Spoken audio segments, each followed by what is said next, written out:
Bonjour à tous, je suis ravie de vous retrouver dans cette nouvelle vidéo que vous m'aviez, mais alors énormément demandé, puisqu'on va parler un petit peu de mon boulot. Pour ceux qui ne le savent pas, je suis monitrice d'équitation, donc coach en concours, mais également je donne des cours collectifs ou des cours particuliers à la maison. Et je monte les chevaux du club ou les chevaux de mes cavalières. Je vais vous expliquer un petit peu comment j'en suis arrivée là. Alors, c'est parti! Tout d'abord, il faut savoir que pour pouvoir être monitrice d'équitation, il faut passer un BPJEPS mention équitation. Il en existe deux types, soit l'option tourisme équestre, soit l'option activité équestre.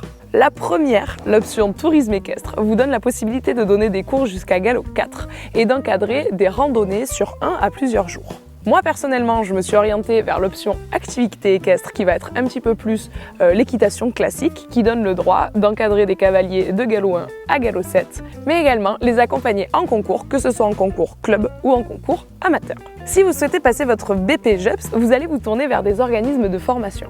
Certains proposent la formation en alternance en 2 ans, soit la formation initiale en 1 an qui généralement est payante.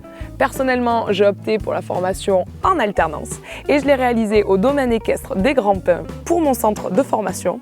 Et ensuite, mes centres d'alternance ont été en première année un centre dans le Var, en deuxième année un centre équestre à Marseille.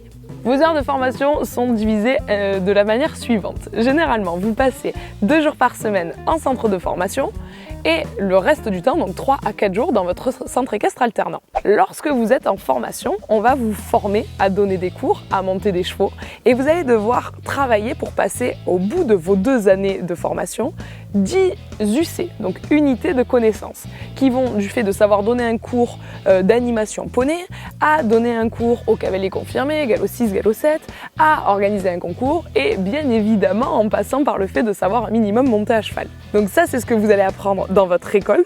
Et en parallèle, lorsque vous serez au centre équestre alternant, vous allez vous entraîner à donner des cours en étant encadré par un moniteur meilleur que vous, déjà diplômé. Mais également, vous allez monter des chevaux pour apprendre à travailler les chevaux, pour progresser, etc. Donc ça, c'est ce qui est censé se passer sur le papier. En réalité, avec l'expérience, on se rend compte que souvent, il va falloir s'accrocher pendant ces 2 années-là, puisque l'école et les centres équestres se renvoient un peu la balle en disant quand vous êtes à l'école, on vous dit non, mais vous apprenez à monter correctement quand vous êtes en centre équestre, et quand vous êtes en centre équestre, on vous dit non, mais c'est à l'école que tu apprends à monter. Donc en fait, va falloir bien s'accrocher et ne pas lâcher le morceau parce que sinon, vous montez pas tant que ça à cheval, numéro 1. Et numéro 2, il n'est pas rare que dans les centres équestres dans lesquels on est alternant, on soit un petit peu les larbins du centre équestre, c'est-à-dire que on va faire beaucoup tout ce qui est travail de palefrenier, travail manuel, etc.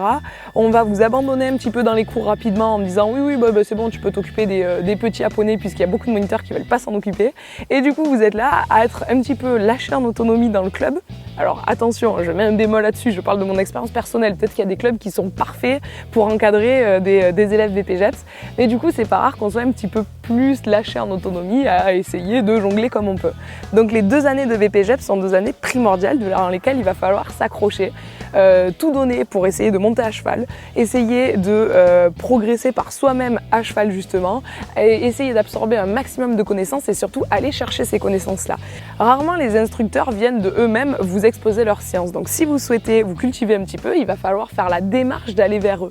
Donc c'est important de toute façon tout au long de votre vie équestre. N'attendez pas que ça vous tombe tout cuit sur le coin de la tête. Il va falloir que vous vous secouiez un peu et que vous alliez chercher les informations, le travail, les pistes de travail, etc.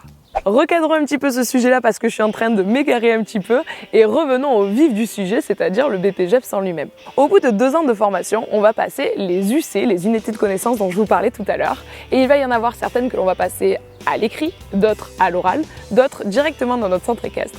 Et enfin arrive celle que personnellement je redoutais le plus, l'UC 9, qui est le fait de monter à cheval. On va devoir passer plusieurs tests, un en dressage, un à l'obstacle, un en cross et un en travail à pied. Donc tout au long de votre formation, vous allez devoir travailler sur les 4 disciplines. Dans le travail à pied, il va y avoir longue graine, longe de dressage et longe de CSO. Donc il va falloir que vous tiriez au sort une de ces épreuves-là et que vous la présentiez au jury. Enfin, pour valider votre BPJEPS, il faudra que vous validiez les 10 UC obligatoirement et ça y est, vous serez moniteur d'équitation. Voilà, j'espère que vous en connaissez maintenant un petit peu plus sur la façon de devenir moniteur. C'est la première partie de cette série de vidéos. Je vous ferai également des vidéos sur la réalité du terrain, sur combien on gagne en étant moniteur, sur comment s'organisent mes journées, etc. si ça vous intéresse. Donc n'hésitez pas à me le dire dans les commentaires, à me poser un maximum de questions et j'essaierai d'y répondre dans les prochaines vidéos. J'espère du fond du cœur que cette vidéo vous a plu, que maintenant le BPGEPS équitation, mention, activité équestre n'a plus aucun secret pour vous. Je vous fais tout plein de gros bisous et je vous dis à très bientôt!